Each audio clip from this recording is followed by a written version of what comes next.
The room went dead silent when she corrected him. Mercy General Hospital in Portland smells like antiseptic and burnt coffee, the fluorescent lights humming their endless mechanical prayer over scratched linoleum and tile that hasn't been replaced since 2008.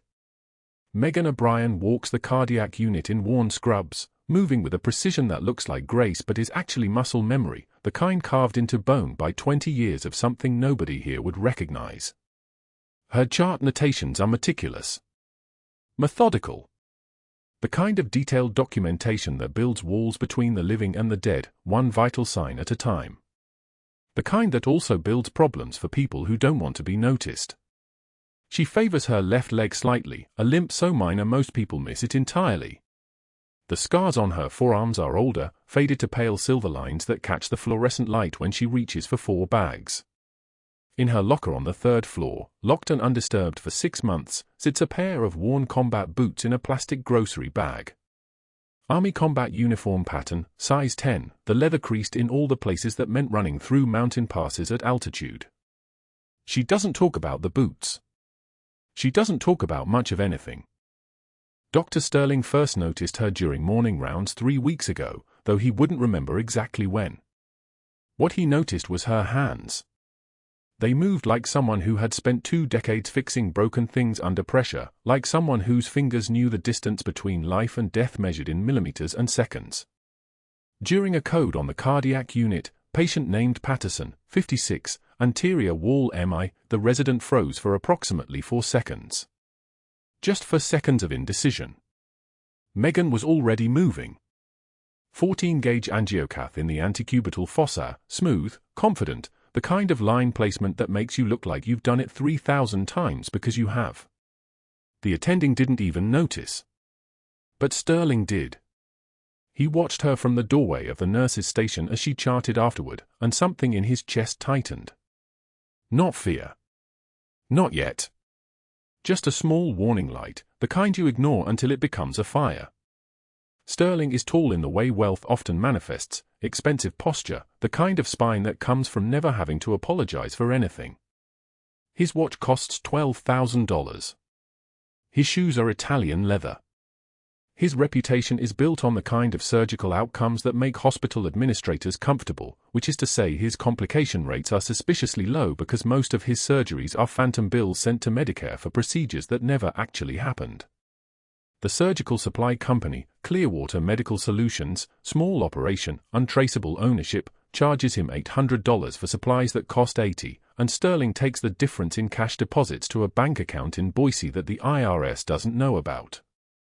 The kickback scheme has been running for 3 years, and it would have continued running indefinitely if Mercy General's charting system hadn't been so aggressively detailed. If someone hadn't decided to document every code, every intervention, every moment of deviation from protocol with the kind of precision that belongs in a military logbook, not a hospital chart. Sterling begins noticing her handwriting in patient files with increasing frequency. He begins noticing the timestamps on her notes. He begins noticing that she flags discrepancies in billing sequences, nothing accusatory, nothing dramatic, just small clinical notations that sit in the electronic record like landmines. On a Tuesday in late October, he pulls up her notes on a phantom surgery, a routine cardiac catheterization he billed for at 11:36 a.m. on a date she was working, and her charting shows the patient was in physical therapy during that exact window. Not possible. Not explainable. Just there, in the record, for anyone smart enough to connect the dots. That's when he really starts watching her. Megan doesn't notice. She's learned, over 20 years and 3 separate military theaters, that the best way to survive is to be useful and invisible simultaneously. She moves through Mercy General like she's moving through Camp Lejeune or the cardiac units at Landstuhl Regional, same protocols, same attention to detail, same willingness to work the shifts nobody else wants because sleeping through the day means you don't have to think about the mortar attacks or the names of people who didn't make it off the helicopter. The temp to hire position suits her fine. No background checks that go too deep. No references that ask questions she doesn't want to answer. Just a nurse who shows up, does the work, and doesn't cause trouble. She hasn't caused trouble in 6 months. What Sterling doesn't understand yet is that she's not here to cause trouble. She's here to disappear. The first real friction happens on a Tuesday morning during rounds. Sterling enters the cardiac unit at 6:16 a.m., coffee in hand, running through the list of patients scheduled for his surgical intervention. He stops at the medication cart where Megan is pulling up a patient's morning medications. The fluorescent lights flicker overhead like they always do, a sound like insects dying. Sterling leans over her shoulder, not too close, maintaining the kind of proximity that says authority without saying threat, and watches her hands move across the computer screen. "Patterson," he says, his voice the particular texture of a man accustomed to being obeyed. "Oh, 800 hours. Prep him for the catheterization lab." Megan doesn't look up from the screen. "Patterson was prepped yesterday. He's being prepped today." She turns to face him then, and Sterling sees something flicker across her expression, not defiance, not insubordination, just a simple statement of fact delivered in the tone someone uses to correct a schedule error. "The catheterization was completed yesterday at 1100. Results are in the chart. Complete LAD occlusion, already stented. His post-op care now." The silence that follows is the kind that makes people in the corridor turn their heads slightly, the way people do when they sense something shifting in the air pressure. "I know the status of my own patients," Sterling says, and his smile is the kind that looks warm if you don't look at his eyes. If you don't understand what smile means when delivered in that particular temperature. "Yes, sir," Megan says, and she turns back to the computer screen. "I'll make sure he's comfortable." That should have been the end of it. That would have been the end of it, except that Sterling pulled up Patterson's chart later and realized that Megan's timeline was correct. Patterson had been catheterized yesterday. He'd forgotten because he'd already billed the procedure for tomorrow, and he'd been operating on the assumption that nobody actually reads the charts closely enough to notice. He'd been operating on the assumption that nurses are data entry clerks, not clinicians. That they don't actually understand the implications of what they're documenting. He'd been wrong about Megan O'Brien. What happened next didn't feel immediate. It felt like a chess move, the kind that requires 3 more moves before anyone else notices you're in danger. Sterling began walking the unit differently during his rounds. He began making small comments about protocols. Nothing serious. Nothing that would constitute actual criticism. Just the kind of gentle social pressure that erodes a person's confidence over time. He nodded at her in the hallway once and immediately looked away, the kind of micro-rejection that signals to everyone watching that she's someone worth distancing from. Then came Thursday. The emergency happened at 14:22 in the afternoon. Code on the medical unit, patient named Volkov, 71, sudden onset chest pain, dropped to atrial fibrillation with a rate in the 180s. Megan was in the adjoining patient's room, checking a peripheral line, when she heard the alarm. She moved toward the code with the kind of speed that makes people remember afterward that she was already running before the announcement finished. The resident on duty was holding the crash cart handle, pale, obviously calculating whether he should do compressions or defibrillate first. "Charge to 200, Megan said, her voice exactly level, the tone of someone giving a weather report. "Compression starting now." The resident looked at her. At the attending, who hadn't arrived yet. At the code team assembling in the doorway. "Now," she said, and there was something in the way she said it that made it not a suggestion. Her hands were already on Volkov's chest, positioning for compressions with the kind of anatomical precision that comes from practice. Real practice. Not simulated practice. The kind that lives in muscle and bone. She began compressions with a rhythm that was perfect, that was automatic, that was the rhythm of someone who had been compressing chests long before there was a cardiac unit at Mercy General. 30 compressions. 30 compressions exactly. Then she paused for the defibrillator pads. The monitor showed asystole. She looked up at the resident. "Epi. 1 milligram for now." The resident moved. They all moved. By 14:39, Volkov had sinus rhythm. By 14:52, he was conscious, asking where he was, asking what happened. By 3 p.m., he was stable enough to transfer to the cardiac ICU. Sterling watched the entire thing from the doorway, and what he saw was not a nurse. What he saw was someone who moved like a person trained in emergency medicine at the highest possible level. Someone whose hands knew things. Someone who had done this more times than she should have been able to do it in a civilian hospital. That's when he understood. She wasn't just a threat. She was a threat he didn't understand, and Sterling hated not understanding threats. He found Megan in the supply room 15 minutes later, restocking the crash cart with the kind of methodical efficiency that suggested she'd done it approximately 10,000 times before. She was arranging medications in size order, her movements precise, her expression completely neutral. The room smelled like latex and sterilization fluid, sharp and chemical, the smell of everything kept clean enough to touch human bodies with. "Good work," Sterling said, and his voice had changed. It had become something else. The voice a person uses when they're deciding whether you're useful or dangerous. "The code." "Thank you, Doctor," she said. She didn't look at him. She kept working. "Where did you train?" "Before here." "Community college nursing program." "Local." It wasn't a lie. It was a statement so technically true that it bypassed every censor. She had taken classes.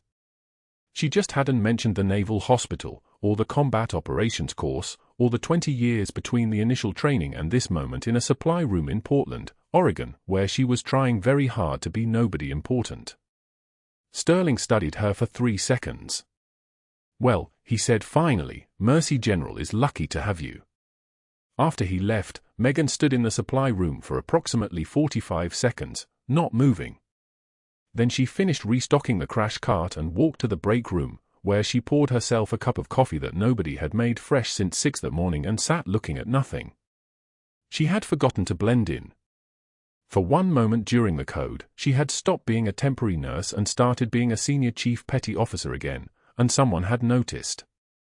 Morning rounds at Mercy General moved like a choreographed threat. Dr. Sterling stood at the center of the gathered crowd, attending physicians, residents, the hospital's public relations director, and a senator's family touring the cardiac unit as part of a potential funding campaign. The fluorescent lights hummed their endless mechanical drone above their heads. Megan stood at the periphery of the group, chart in hand, watching Sterling perform for his audience with the precision of someone who'd learned exactly how to weaponize a room full of witnesses. The senator's wife wore a pearl necklace that caught the overhead light. Her daughter, a medical student home for the semester, took notes on her iPad.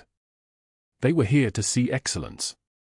They were here to see a 4-star surgeon in his natural habitat, saving lives, commanding respect. Sterling knew it. He'd trimmed his cufflinks this morning. His voice had already shifted into that particular cadence, warmer than usual, more deferential to hierarchy, dripping with the kind of confidence that only comes from knowing you're untouchable. They stopped at a patient's bedside. 72-year-old man with acute coronary syndrome, admitted 3 days ago, stable but monitored. Sterling had written orders that morning.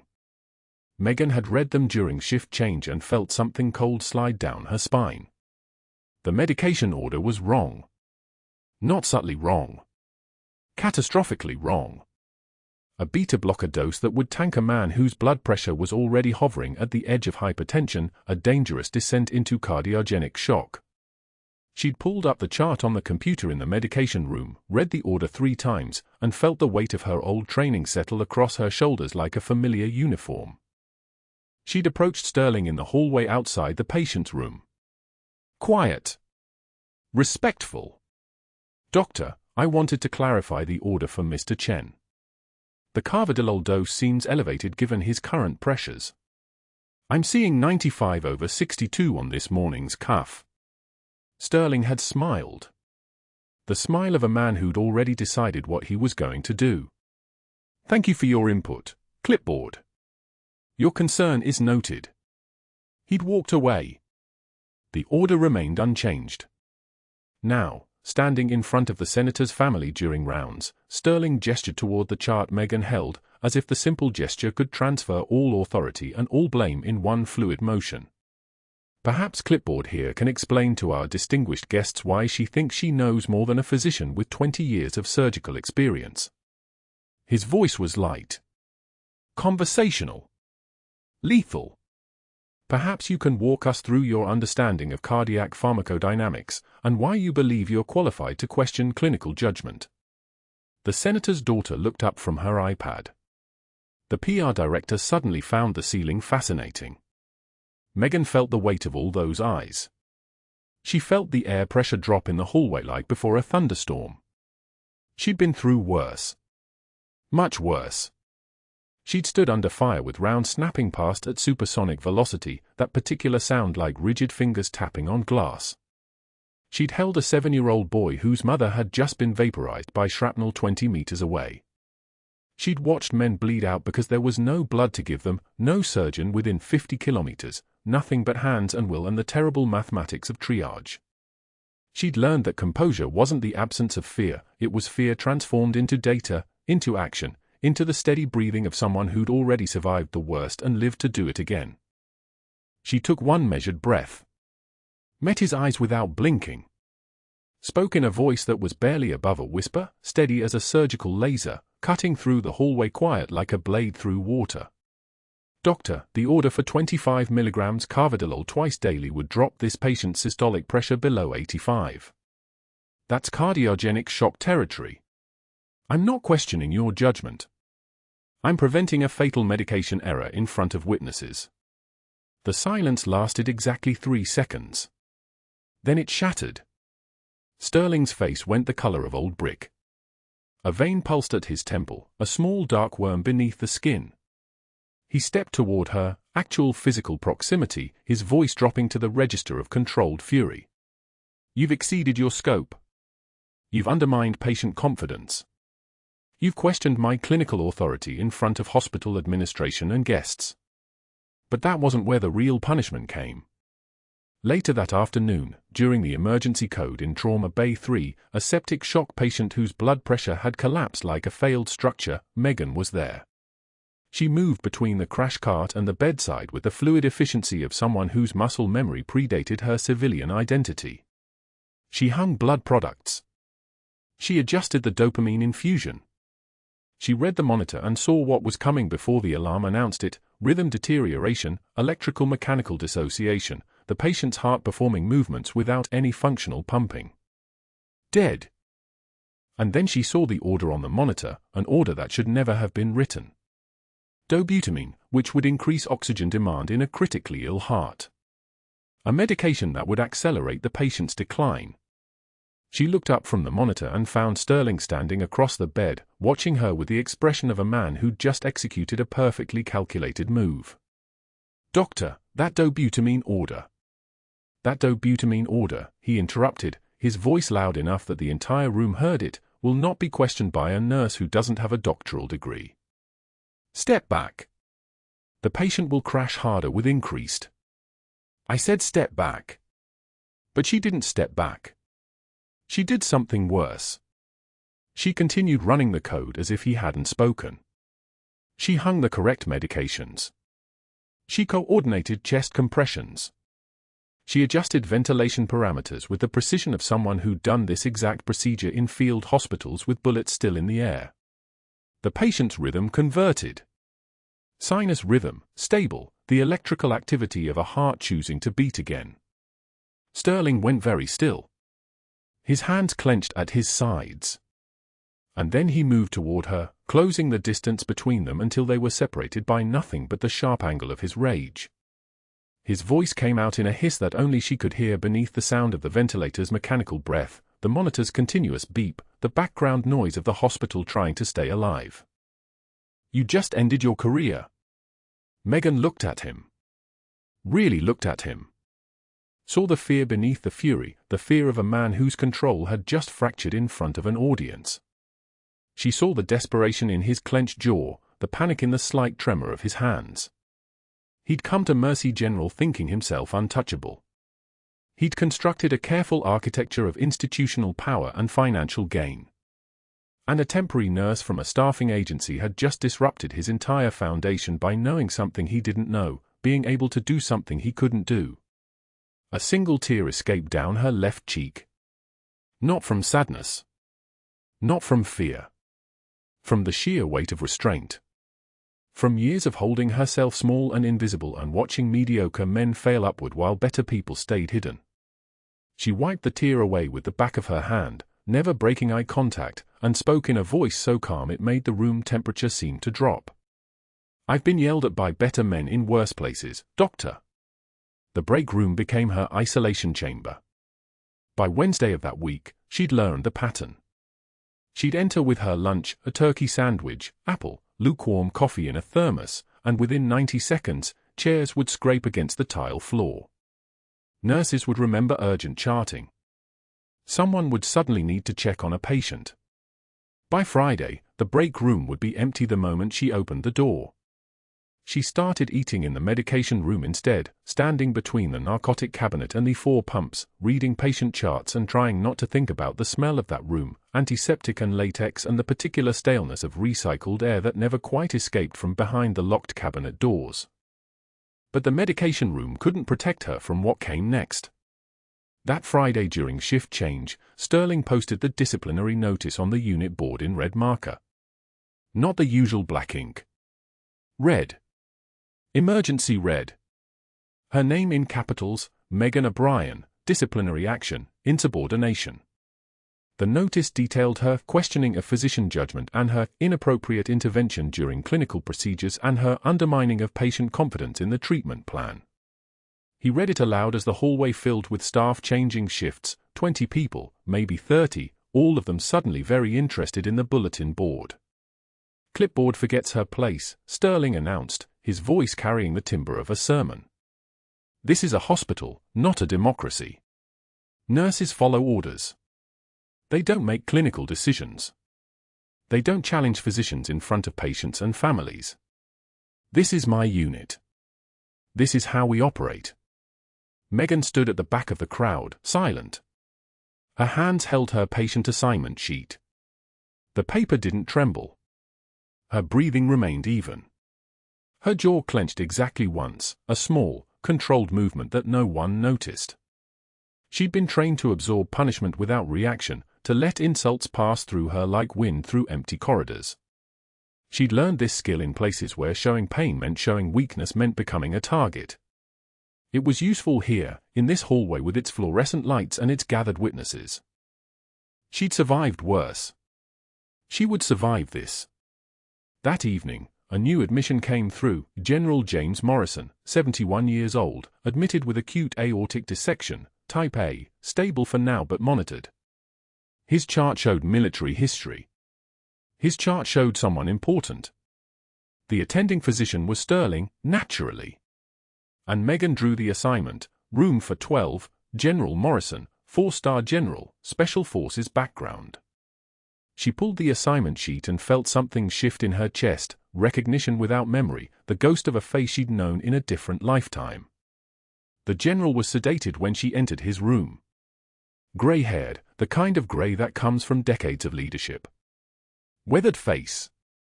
Hands that had probably held weapons and pens and the weight of strategic responsibility in equal measure.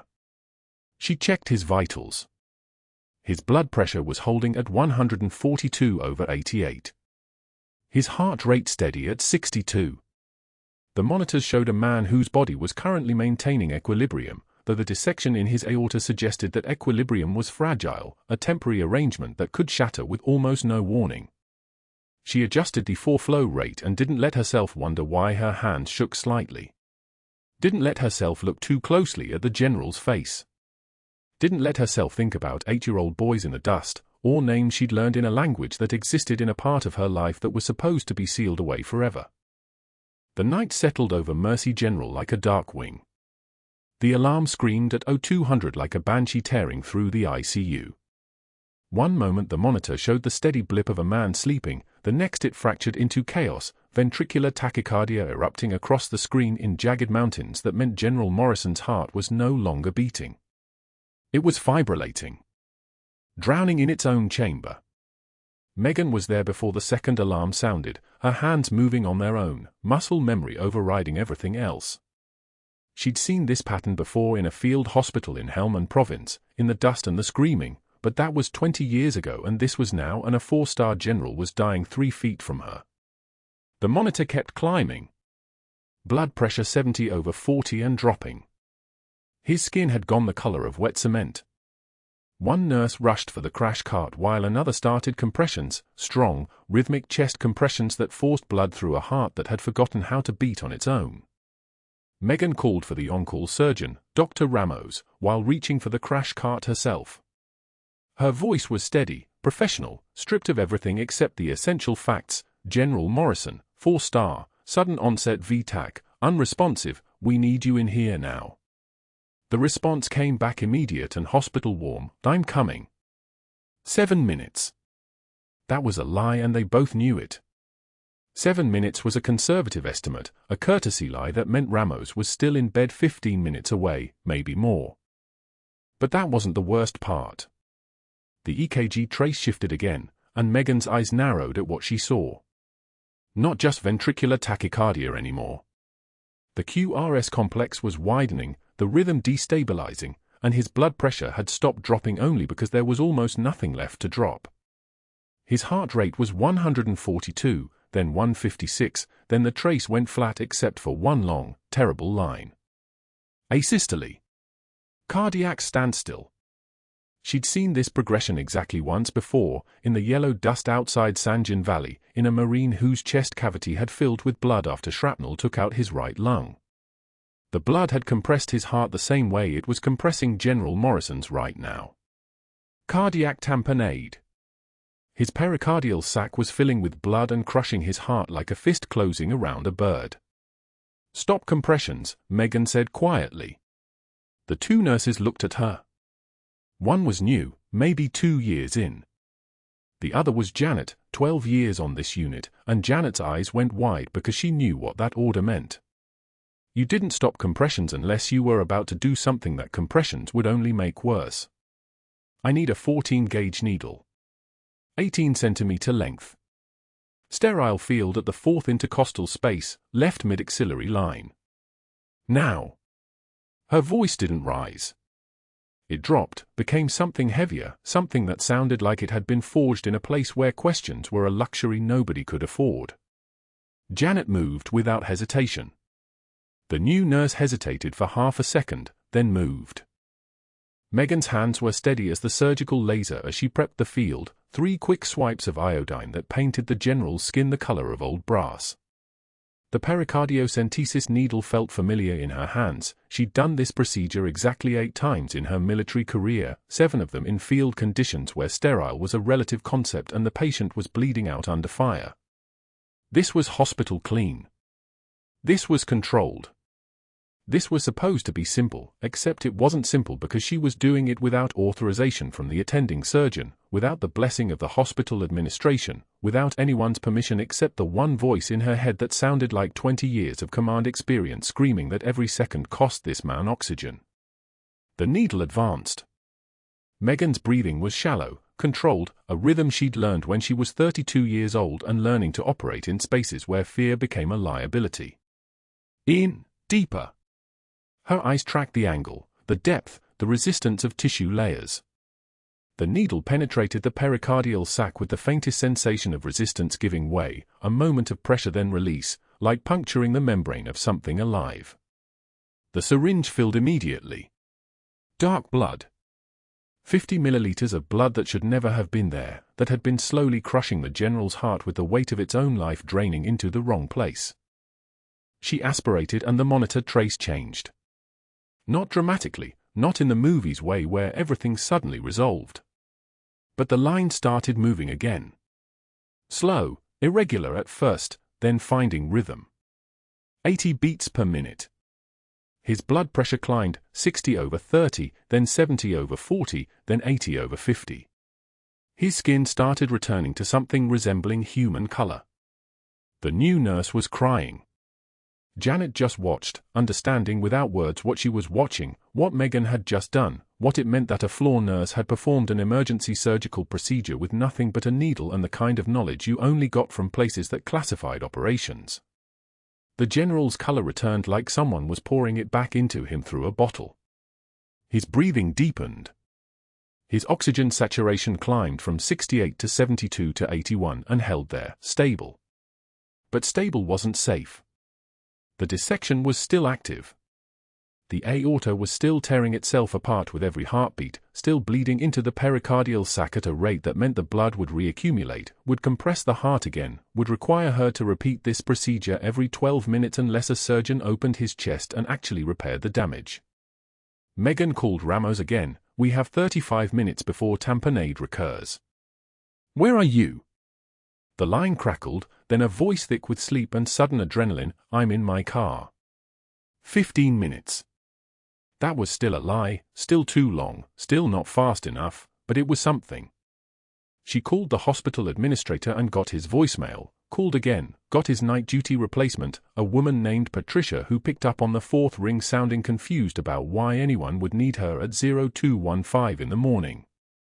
"General Morrison, cardiac tamponade, emergency pericardiocentesis performed," Megan said, stripping away everything that wasn't essential data. 50 milliliters aspirated.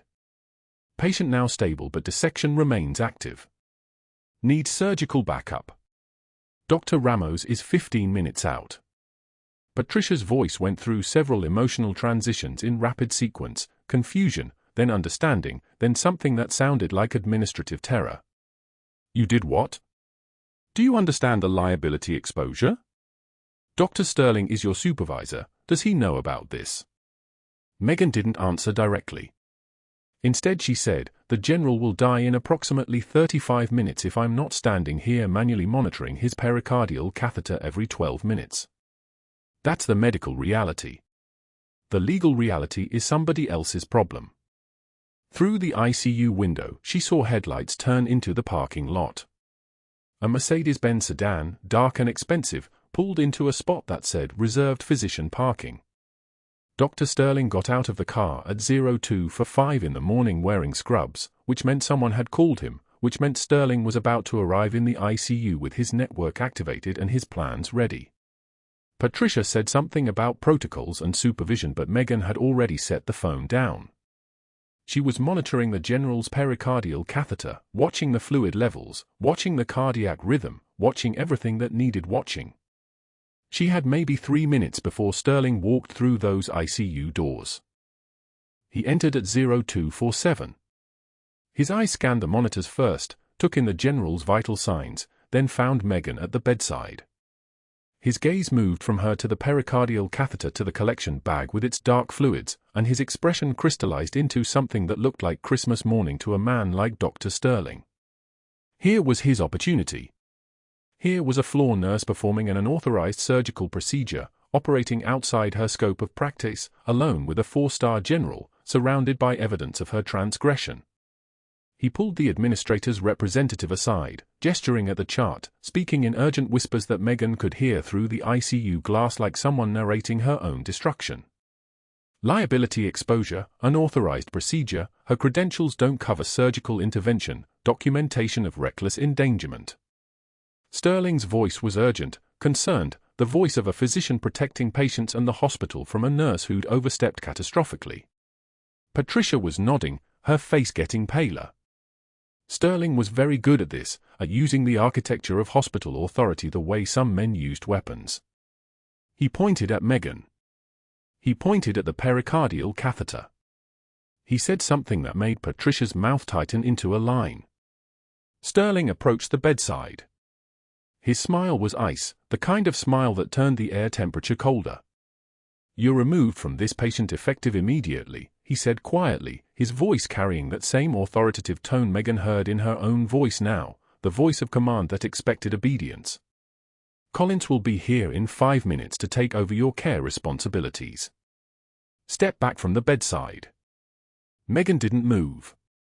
Her hands remained exactly where they were, one hand monitoring the pericardial catheter, the other watching the monitor trace.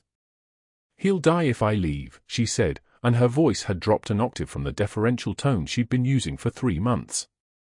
The nurse voice was gone. What remained was something older, something forged in Helm and Province under fire, something that didn't ask permission because permission was a luxury that got people killed. His cardiac output is being maintained by manual decompression every 12 minutes. His heart will recompress in approximately 30 minutes. I need to stay until surgery. Sterling's smile didn't waver. You're already fired, he said, and the words hung in the ICU air like smoke. Security will escort you out when your replacement arrives. You're done here, O'Brien. Megan let that land. Fired. She'd chosen invisibility for a reason, chosen this job specifically because it offered obscurity, and now Sterling had torched that obscurity because she dared to save a man's life while he was trying to protect his fraud scheme. In another situation, in another hospital, a different nurse might have stepped back. Might have let Collins take over and hoped he knew how to monitor a pericardial catheter every 12 minutes. Might have chosen self-preservation. But Megan had spent 20 years choosing differently, choosing the mission over the cost, and 3 months in Portland hadn't changed who she was underneath the scrubs and the invisibility. Then fire me, she said quietly. But I'm not leaving him. She didn't look at Sterling. She was watching the cardiac monitor, watching the general's blood pressure, watching the pericardial fluid levels with the intensity of a seal observing a perimeter through a scope. I'll stay as long as he needs me. Fire me after his in-surgery. Fire me tomorrow. But right now, he lives. Sterling's face flushed red, his jaw working like he was chewing something poisonous. He turned away from the bedside and Megan watched through the ICU glass as he began making phone calls. One after another. His voice was urgent, his gestures emphatic. She could see him activating his network like a military operation, calling board members at dawn, contacting references, mobilizing resources. He was moving fast, moving hard, trying to destroy her before dawn broke. But Megan wasn't watching him anymore. She was watching the general, monitoring his vital signs, adjusting the pericardial catheter every 12 minutes to aspirate fluid accumulation, keeping him alive minute by minute through the dark hours while Sterling made his calls and planned her destruction. The general remained sedated and unaware that the nurse standing at his bedside was the only thing keeping his heart from crushing itself under the weight of its own bleeding. The fluorescent lights hummed their mechanical drone as Megan adjusted the pericardial catheter for the third time in 90 minutes. 2:15 a.m. The general's heart was still trying to kill him. Fluid kept reaccumulating in the sac surrounding his heart, blood seeping back into the space she'd just drained, pressure building again like an invisible fist squeezing the life out of him. She pulled back on the syringe plunger and watched dark fluid fill the chamber. 30 milliliters. 40. 50. The numbers told her his heart was still bleeding internally, still fighting against its own container. "Stay with me, sir," she whispered, though he couldn't hear her through the sedation.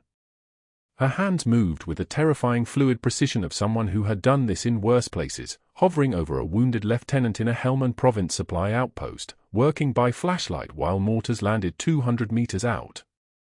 This was cleaner. Quieter. Better drugs. But the principle was the same: keep the pump working. Buy time. Let the surgeons finish what the body started breaking.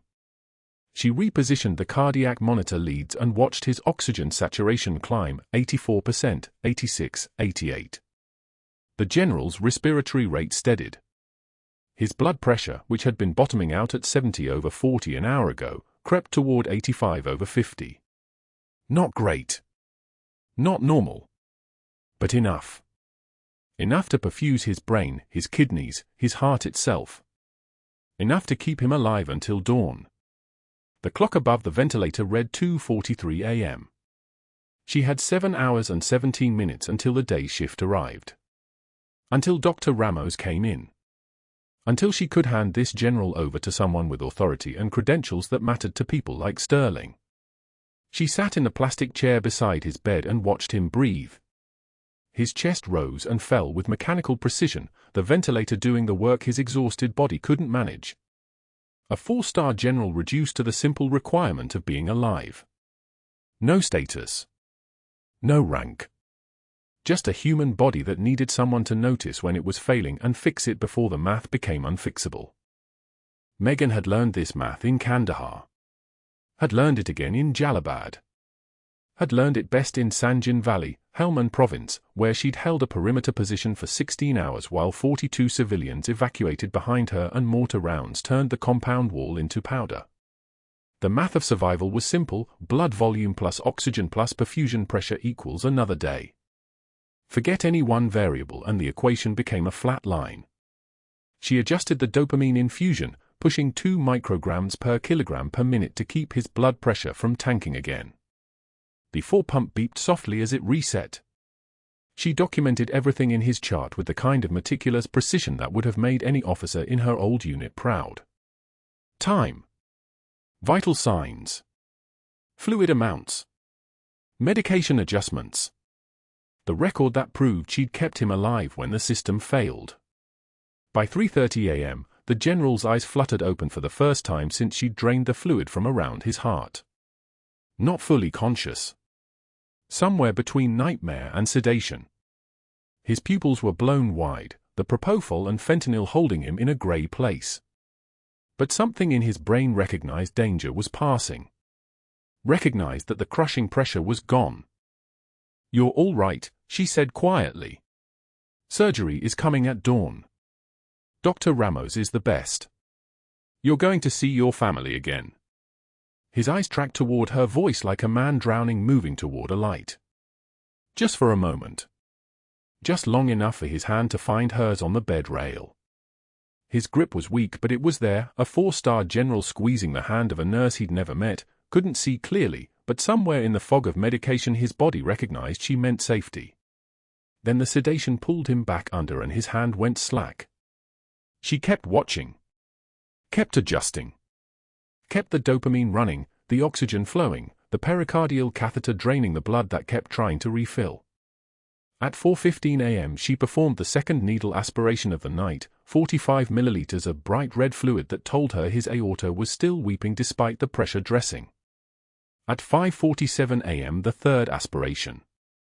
60 milliliters this time. His body was still bleeding into the wrong space, but her hands kept him ahead of it. The rain started around 4 a.m., hammering the windows of the cardiac unit like applause for a show no one was supposed to see. She could hear it between the ventilator cycles and the monitor beeps. Could hear the city beginning to wake up beyond the glass while she kept a dying man alive in the dark. By 6:30 a.m., Dr. Ramos arrived early for rounds. He went straight to the general's bed, saw the pericardial catheter, the documentation in the chart, the vital sign trends climbing slowly back toward normal. His face went pale. He read the notes: 20 hours of deterioration before Megan's intervention, 3 needle aspirations, for dopamine adjustments, oxygen climbing from 62% to 89%. "This man should be dead," Dr. Ramos whispered, looking at the general then at Megan with something like awe. "How long?" 10 hours. Since midnight. You stayed the entire time." He needed someone. Dr. Ramos closed the chart slowly. "Get him to the OR now.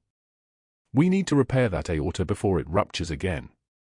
He was already moving, already calling the surgical team, already mobilizing the resources of a hospital that woke up to find one of their patients inexplicably, impossibly still alive. As they rolled the general toward the elevators, the ventilator hissing, the 4 poles clattering, the monitors beeping their steady rhythm that meant a heartbeat, that meant survival, Ramos stopped beside Megan one more time. "You kept him alive with field medicine in a trauma bed. That's not nursing. That's..." He didn't finish. Just shook his head and followed the stretcher toward the operating room. By 8 a.m., Megan was writing her final notes in the medical record when security appeared at the nurse's station. Not with anger. Not with urgency. Just with the quiet efficiency of a task being completed. A task she'd been unaware was being assigned. Sterling stood at the back of the unit, arms folded, watching. The security officer was professional, careful. "Ms. O'Brien, we need you to come with us. There's been an allegation and we need to process some paperwork." Her hands didn't shake. Her voice didn't waver. But her mind was already calculating, running through the possibilities, the angles, the ways a man could dismantle a person who threatened him. She'd seen it in military bureaucracy. Seen it in the VA, seen it anywhere that institutional power met individual inconvenience. Where are we going? HR. There's a box for your things. Your employment with Mercy General is being terminated effective immediately pending investigation. The room had gone absolutely still. A nurse midway through charting had frozen with her fingers above the keyboard. An aide pushing a vital signs cart had stopped moving. Even the beeping of monitors seemed quieter, as if the machines themselves were holding their breath. Sterling watched from across the unit with the satisfied expression of a man whose phone calls had worked. Who had activated his network at dawn like military operations beginning on schedule. Board members taking his calls. References from the temp agency giving him what he needed. Hospital investigators arriving with files full of fabricated evidence. Stolen narcotics. Patient complaints with forged signatures. All the pieces arranged so quickly, so cleanly, that it was almost beautiful in its efficiency. Megan stood and gathered her things. No resistance. No argument. She'd learned long ago that fighting the institution was like fighting an echo, it just came back louder. The walk through the cardiac unit took 3 minutes. It felt like 3 hours. Staff looked away. A few looked stricken. One nurse, a young woman named Jessica who Megan had trained on proper catheter care, mouthed "I'm sorry" and pressed a hand to her mouth as if she could take it back. The general was already gone. Already in the operating room with surgeons who would save his life now that the initial crisis was past. Sedated. Unaware that the nurse standing at his bedside for 10 hours, the person who had kept his heart pumping when it wanted to stop, was being escorted out by security. Her locker was emptier than she expected. The cracked mug from the hospital gift shop that said "World's Okayest Nurse" in faded letters. A dying succulent that had given up on surviving fluorescent lighting and office air conditioning, brown leaves dropping onto the cardboard box. A single photograph, old and worn at the edges, of her SEAL team before the IED in Kandahar, 8 faces in tactical gear, smiling at the camera during a moment when they still believed in forever. She looked at that photo for one long moment. Saw Rodriguez with his gap-toothed grin. Saw Chen checking his watch like time mattered anymore. Saw Holloway and Mitchell and the others whose names she still said at 3 a.m. when sleep wouldn't come. All of them gone except in photographs, and the trembling that wasn't fear, it was restraint. It was the accumulated weight of losing people and then losing places and then losing the one remaining refuge where she'd thought no one would look. The bus stop was 3 blocks away. Portland rain, the kind that fell sideways, that soaked through everything, that felt personal in its persistence. She balanced the cardboard box on her knees and watched the water stream down her coat. A woman getting soaked on a Portland morning with a box of nothing. Another invisible person. Another disappeared veteran. She had chosen this quiet erasure after the VA hospital failed her, after the nightmares and the tremors and the guilt that no medication could touch. Never told her sister where she'd gone. Never left a trace. Just worked and healed and kept her head down and thought she'd finally found a place where she could exist without being either a hero or a statistic. But she'd made the mistake of saving a life while someone else was trying to rob the dying. The rain kept falling. The bus was late. And somewhere in the operating room, a 4-star general was waking up to a second chance he didn't know a fired nurse in Portland had just given him.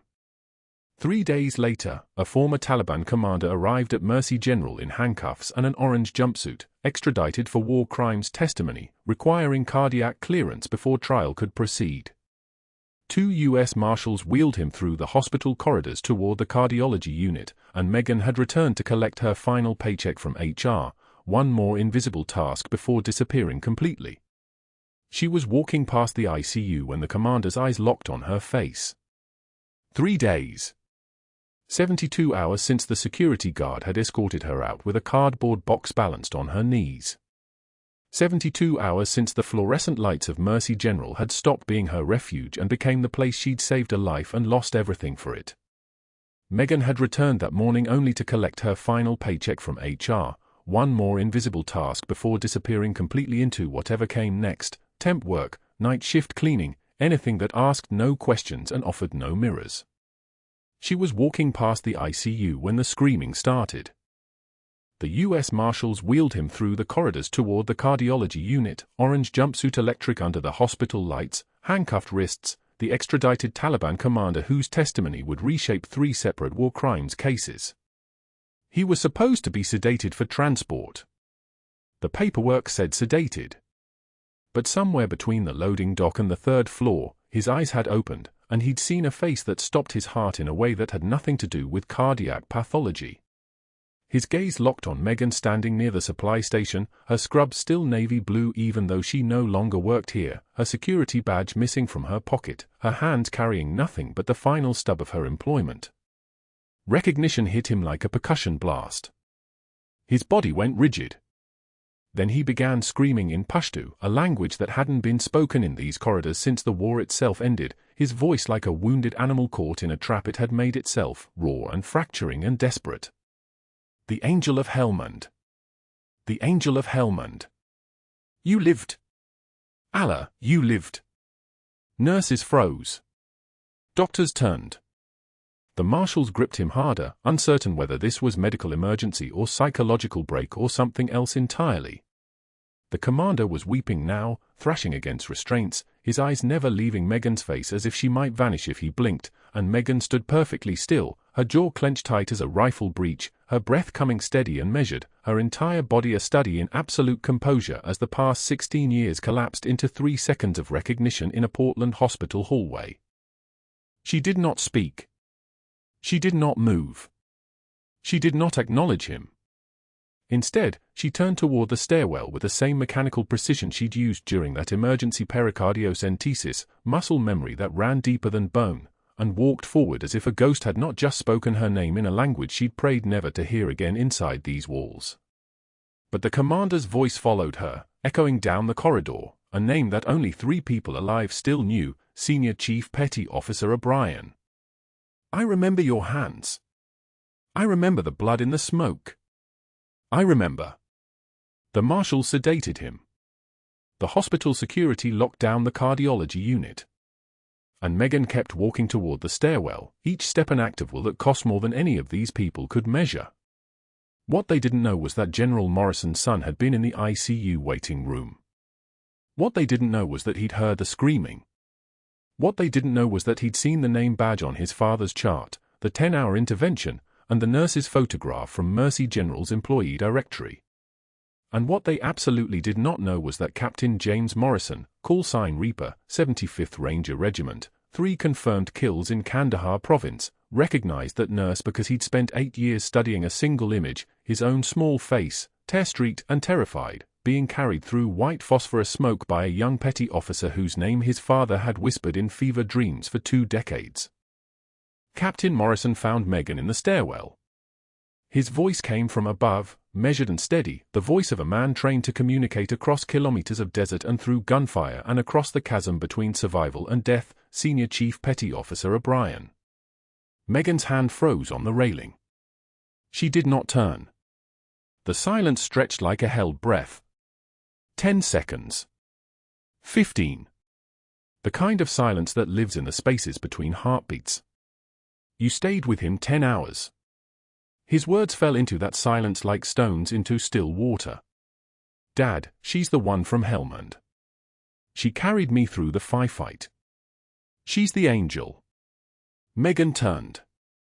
The stairwell suddenly felt too small, the concrete walls closing like they were folding inward on themselves. Captain Morrison stood 3 steps above her, his uniform pristine and his eyes, identical to his father's, fixed on her face with the intensity of someone who'd spent years trying to understand why his father had served the remaining decades of his life hiding from a trauma that another human being had apparently shouldered alongside him. When Megan met his gaze, something in her composure shifted. Not broke. Shifted. Like a door opening. Your father, she started, but that was all she had. Is alive because of you. Twice. Once in 2003, once 3 days ago. Captain Morrison descended the remaining stairs slowly, deliberately, the way you approach something wild that might bolt. I came to find out why a nurse on his chart looked familiar, and then I read her security history, and then I called my father, and he told me the truth he's been carrying for 16 years. That's you. That's you in every nightmare. That's you in every reason he kept breathing. The fluorescent light overhead buzzed its mechanical hum, a sound that had become the signature of every moment of Megan's civilian life, a sound that meant nothing and exposed everything. Captain Morrison's voice when he spoke again was steady, but his hands trembled like he was still carrying the weight of an 8-year-old boy through incoming fire. I told my father what you did in the ICU. The pericardiocentesis. The 12-hour vigil. The surgery. And he cried. That's the second time I've seen him cry since the IED. Within 3 hours, a helicopter landed on Mercy General's roof. A tall man in navy dress blues descended, moving with the careful precision of someone whose cardiac function had been manually maintained for 10 hours by a nurse in a combat zone, then again 3 days ago in Portland. General James Morrison, 4-star, Special Operations Command Atlantic, walked into Mercy General's administration office with his son beside him and a Navy SEAL commander at his back, a man named Holloway who carried the weight of command like other men carried oxygen. The commander's voice when he began speaking was hoarse, like he'd swallowed gravel and ash, like he'd been holding these words for 16 years and they'd corroded his vocal cords from the inside. I'm here to place on record the military decorations of Senior Chief Petty Officer Megan O'Brien. He paused. Dr. Sterling stood in the back of the administrative conference room, his face the color of old bone, his legal counsel beside him muttering something about procedure and documentation. But Holloway continued, each word a blade hitting soft earth, 2 silver stars for sustained combat operations under fire. For Purple Hearts for wounds received in service. And a Navy Cross. For valor. Under fire. At Helmand Province, 2003. For holding a defensive position for 16 hours under Taliban assault while coordinating medical evacuation for wounded personnel and providing emergency medical intervention that saved lives that should have died. The room did not go silent. The room did not hold its breath.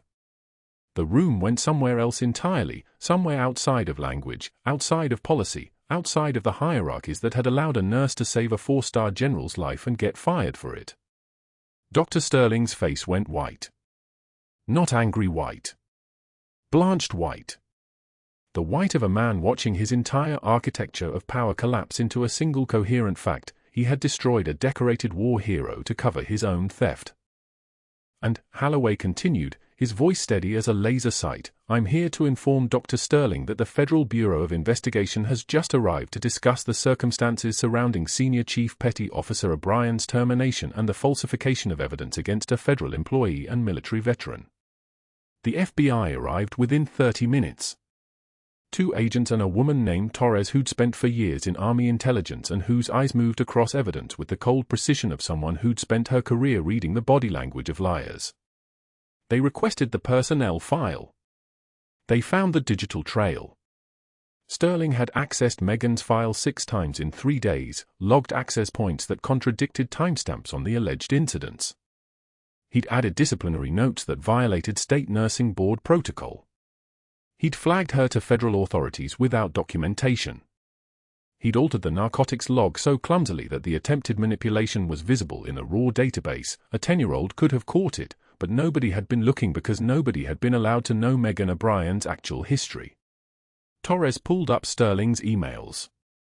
500 messages detailing the phantom surgeries billed to Medicare, the kickback arrangements with surgical suppliers documented in carbon copy emails he'd forgotten existed, the inflated procedure times that had generated approximately $870,000 in fraudulent billing over 7 years. Megan's meticulous charting had inadvertently exposed the pattern, and Sterling had spent every moment since trying to ensure she'd never testify to what she'd seen. You destroyed a decorated veteran's life to cover healthcare fraud, Torres said flatly. Not a question. A statement of fact that required no response because the response was already written in Sterling's email history, his access logs, his clumsy attempt at destruction of evidence. The hospital terminated Dr. Sterling within 2 hours.